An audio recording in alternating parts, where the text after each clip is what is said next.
Hello friends, ओम श्री गणेशाय नमः। जय श्री कृष्णा। आप सभी का स्वागत है आपके अपने YouTube चैनल पर। फ्रेंड्स, आज हम आपको इस वीडियो में बताने जा रहे हैं वैशाख मास महात्म्य के 14वें अध्याय के बारे में और स्कंद पुराण के अनुसार वैशाख मास महात्म्य की 7वें अध्याय के बारे में। फ्रेंड्स, वीडियो शुरू करने से पहले आपसे रिक्वेस्ट है, अगर आप हमारे चैनल पर नए हैं और आपने अभी तक चैनल को सब्सक्राइब नहीं किया है तो प्लीज सब्सक्राइब कीजिएगा चैनल को, साथ ही प्रेस कीजिएगा बेल आइकन को, जिससे नए वीडियो से रिलेटेड नोटिफिकेशन आपको तुरंत प्राप्त हो सके। और वीडियो पसंद आने पर वीडियो को लाइक और शेयर जरूर कीजिएगा ताकि सभी भक्तों को इस वीडियो का लाभ प्राप्त हो सके। और कमेंट बॉक्स में जय श्री कृष्णा जरूर लिखिएगा। वैशाख मास महात्म्य सब प्रकार के विघ्नों का नाश करने वाले तथा सारी सृष्टि का पालन करने वाले श्री गणेश जी, ज्ञान की दाता देवी श्री सरस्वती जी तथा सब पुराणों के कर्ता श्री व्यास जी तथा श्री गुरुदेव जी के चरण कमलों में नमस्कार करके भगवान की श्रद्धा और भक्ति रस में डूबे हुए वैशाख मास महात्म्य की कथा कहती हूँ। अध्याय आरंभ। राजा पुरुयशा को भगवान का दर्शन और उनके द्वारा भगवत स्तुति और भगवान की वरदान से राजा की सायुज्य मुक्ति। श्रुतदेव जी कहते हैं, परमात्मा भगवान नारायण 4 भुजाओं से सुशोभित थे। उन्होंने हाथों में शंख, चक्र, गदा और पद्म धारण कर रखे थे। वे पीतांबर धारण करके वनमाला से विभूषित थे। भगवती लक्ष्मी तथा एक पार्षद के साथ गरुड़ की पीठ पर विराजित थे। उनका दुस्सह तेज देखकर राजा के नेत्र सहसा मुंद गए। उनके सब अंगों में रोमांच हो आया और नेत्रों से अश्रुधारा प्रवाहित होने लगी। भगवत दर्शन के आनंद में उनका हृदय सर्वथा डूब गया। उन्होंने तत्काल आगे बढ़कर भगवान को साष्टांग प्रणाम किया। फिर प्रेम विहल नेत्रों से विश्वात्म देव जगदीश्वर श्री हरि को बहुत देर तक निहार कर उनके चरण धोए और उस जल को अपने मस्तक पर धारण किया। उन्हीं चरणों की धोवन रूपा श्री गंगा जी ब्रह्मा जी सहित तीनों लोकों को पवित्र करती है। तत्पश्चात राजा ने महान वैभव से बहुमूल्य वस्त्र, आभूषण और चंदन से हार, धूप, दीप तथा अमृत के समान नैवेद्य के निवेदन आदि से एवं अपने तन, मन, धन और आत्मा का समर्पण करके अद्वितीय पुराण पुरुष भगवान विष्णु जी का पूजन किया।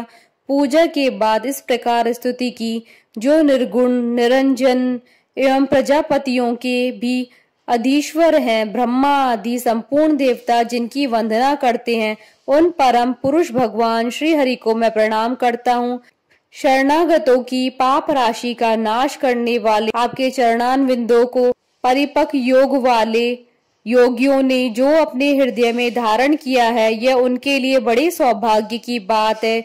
बढ़ी हुई भक्ति द्वारा अपने अंतःकरण तथा जीव भावकों को भी आपके चरणों में ही चढ़ाकर वे योगी जन उन चरणों के चिंतन मात्र से आपके धाम को प्राप्त हुए हैं। विचित्र कर्म करने वाले आप स्वतंत्र परमेश्वर को नमस्कार है।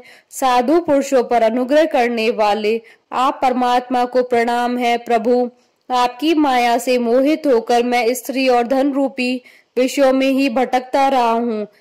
अनर्थ में ही मेरी अर्थ दृष्टि हो गई थी। प्रभु विश्वमूर्ते, जब जीव पर आप अनंत शक्ति परमेश्वर की कृपा होती है तभी उसे महापुरुषों का संग प्राप्त होता है, जिससे यह संसार समुद्र गोपद के समान हो जाता है। ईश्वर, जब सत्संग मिलता है तभी आप में मन तथा बुद्धि का अनुराग होता है। मेरा समस्त राज्य जो मुझसे छिन गया था वह भी आपका मुझ पर महान अनुग्रह ही हुआ था, ऐसा मैं मानता हूँ। मैं ना तो राज्य चाहता हूँ, न पुत्र आदि की इच्छा रखता हूँ, न ही कोष की अभिलाषा करता हूँ, अपितु मुनियों के द्वारा ध्यान करने योग्य जो आपके आराधनीय चरणारविंद है, उन्हीं का नित्य सेवन करना चाहता हूँ। देवेश्वर जगन निवास, मुझ पर प्रसन्न होइए, जिससे आपके चरण कमलों की स्मृति बराबर बनी रहे तथा स्त्री, पुत्र, खजाना एवं आत्मीय कहे जाने वाले सब पदार्थों में जो मेरी आसक्ति है वह सदा के लिए दूर हो जाए। भगवान, मेरा मन सदा आपके चरणारविंदों के चिंतन में लगा रहे। मेरी वाणी आपकी दिव्य कथा के निरंतर वर्णन में तत्पर हो। मेरे ये दोनों नेत्र आपके श्री विग्रह के दर्शन में, कान कथा श्रवण में तथा रसना आपके भोग लगाए हुए प्रसाद के आनंद में प्रवृत्त हो प्रभु।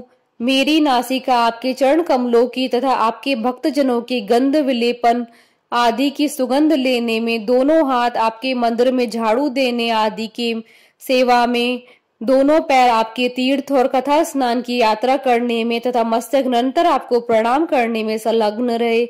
मेरी कामना आपकी उत्तम कथा में और बुद्धि अनिर्ष आपका चिंतन करने में तत्पर हो।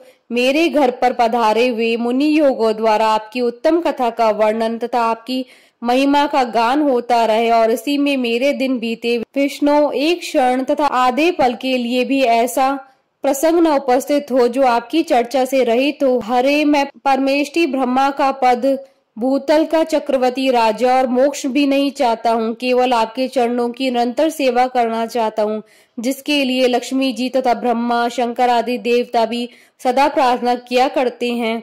राजा के द्वारा इस प्रकार स्तुति करने पर कमल नयन भगवान विष्णु ने प्रसन्न होकर मेघ के समान गंभीर वाणी में इस प्रकार कहा, हे राजन, मैं जानता हूँ तुम मेरे श्रेष्ठ भक्तों, कामना रहित और निष्पाप हो।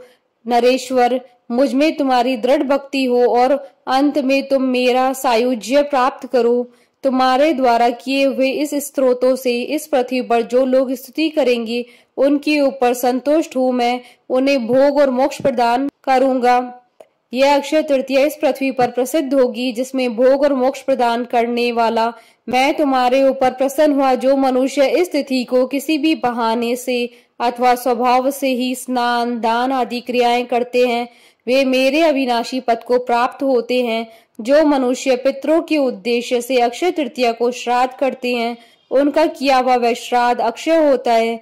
इस तिथि में थोड़ा सा भी जो पुण्य किया जाता है उसका फल अक्षय होता है। नृपश्रेष्ठ, जो कुटुंबी ब्राह्मण को गाय दान करता है, उसके हाथ में सब संपत्तियों की वर्षा कराने वाली भुक्ति और मुक्ति भी आ जाती है। जो वैशाख मास में मेरा प्रिय करने वाला धर्मों का अनुष्ठान करता है, उसके जन्म मृत्यु जरा भय और पापों को मैं हर लेता हूँ।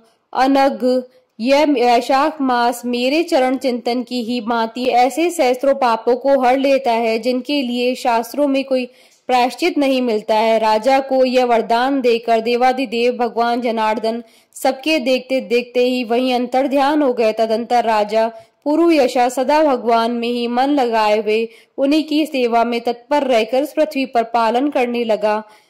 देव दुर्लभ समस्त मनोरथों का उपभोग करके अंत में उन्होंने चक्रधारी भगवान विष्णु का सायुज्य प्राप्त कर लिया। जो इस उत्तम उपाख्यान को सुनते और सुनाते हैं वह सब पापों से मुक्त हो भगवान विष्णु के परम पद को प्राप्त होते हैं। इति श्री स्कंद पुराण महात्म का 7वां अध्याय संपन्न हुआ। बोलिए भगवान विष्णु की जय, सनातन धर्म की जय। हमारे साथ इस वीडियो में अंत तक बने रहने के लिए आपका धन्यवाद। ओम श्री गणेशाय नमः। जय श्री कृष्ण।